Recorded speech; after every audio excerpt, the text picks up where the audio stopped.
there are two main parties in a criminal justice system. One as victim, another as accused. To find out whether the accused is really guilty, a trial is conducted by the court. It is important for the accused to be present before the court during the trial, for two main reasons. First, to afford a just and fair trial to the accused. Second, to punish the accused, if he is proven guilty by the court, in a trial.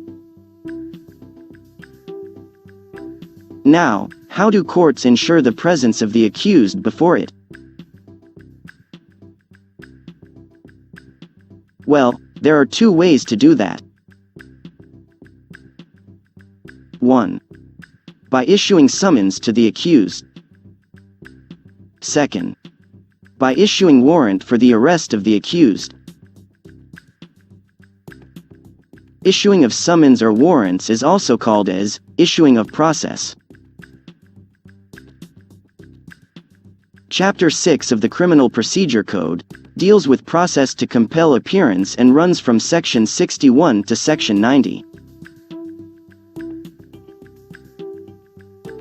So let's talk about summons first. The term summons has not been defined in the code. However, summons can be said to be a written document, issued by the court, directing a person to appear before it for a particular purpose or to answer a specific charge.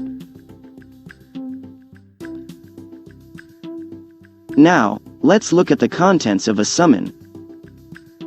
First, summon has to be in writing always.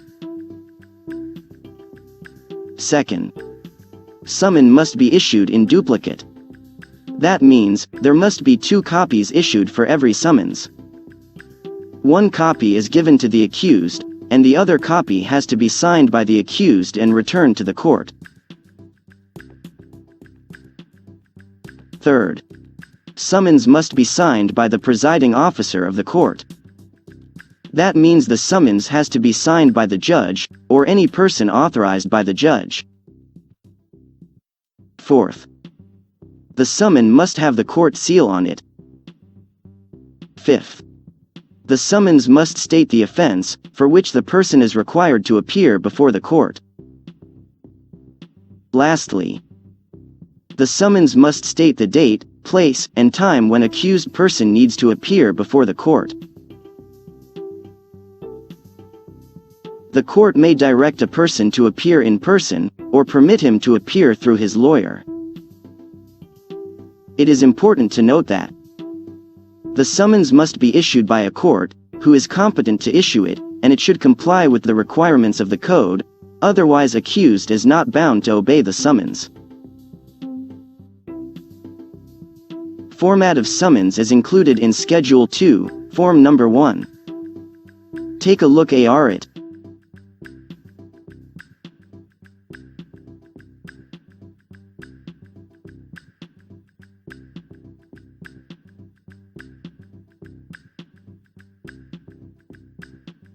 Now, having understood the meaning and format of the summons, let's now look at how the summons are served to the accused person. Section 62 to 69 deals with mode of service of a summons. As per Section 62, there are 3 kinds of persons who are authorized to serve summons under the code. First, a police officer.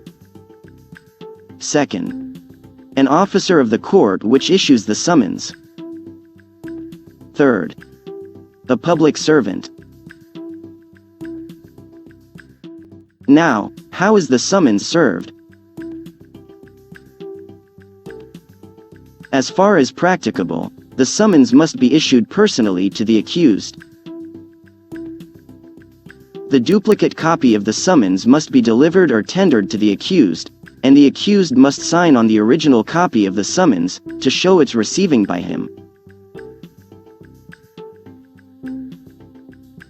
But what happens if a person refuses to accept the summons? The Criminal Procedure Code says that the tendering of summons to the person is good enough, even if the person does not accept it and refuses to sign on the original copy. It is important to note that the summons must be delivered to the person. Only showing of the summons to the person is not enough.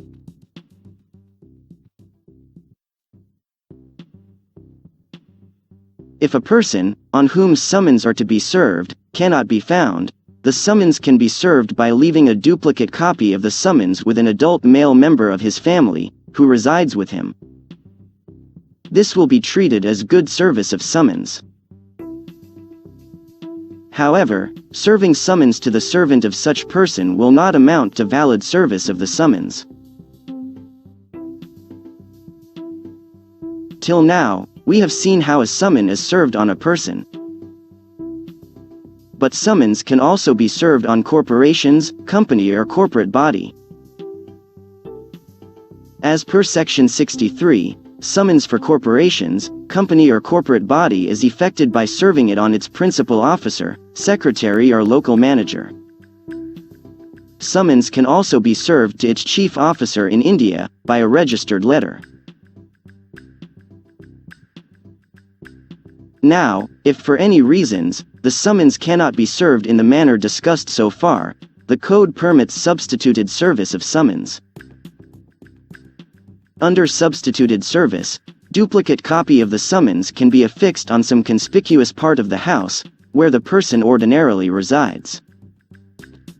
Conspicuous part means any clearly visible part of the house, for example front door of the house. Substituted service of summons is permitted only when the summons cannot be served personally as per Section 62, 63 and 64. Under Section 65, the court has the power, either to declare that the summons has been duly served, or order fresh issue of summons. Now, Section 66 covers the procedure of serving summons to a government servant. The service of summon of a government servant is effected by sending the summons to the head of the office where such government servant works. The head of the office then becomes responsible to serve the summon to the employee. If the head of the office refuses to serve the summon on the employee, it will amount to contempt of court. Head of the office will serve the duplicate copy of the summon to such employee. After the serving the summons, the head of the office will sign on the original copy of the summon, take the endorsement from the employee, and return it to the court.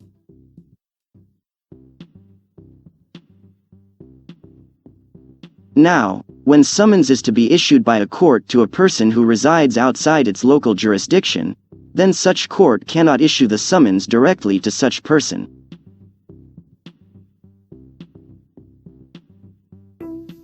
The court will have to send the summons in duplicate to the magistrate, within whose local jurisdiction such person resides, and then such magistrate will get the summons served to such person.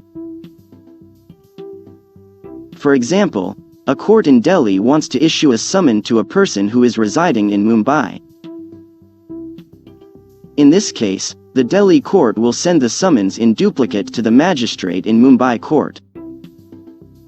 And then this magistrate in Mumbai will get the summons served on the person who resides in Mumbai through the police officer, public servant or any officer of the court. The duplicate copy of the summons signed by the person is returned to the court in Delhi. Now, normally, the officer who has served the summons is required to be present at the time of hearing. But, where the summons is issued outside the jurisdiction of the court, the chances are that the officer from the other jurisdiction who served the summons may not be present at the time of hearing.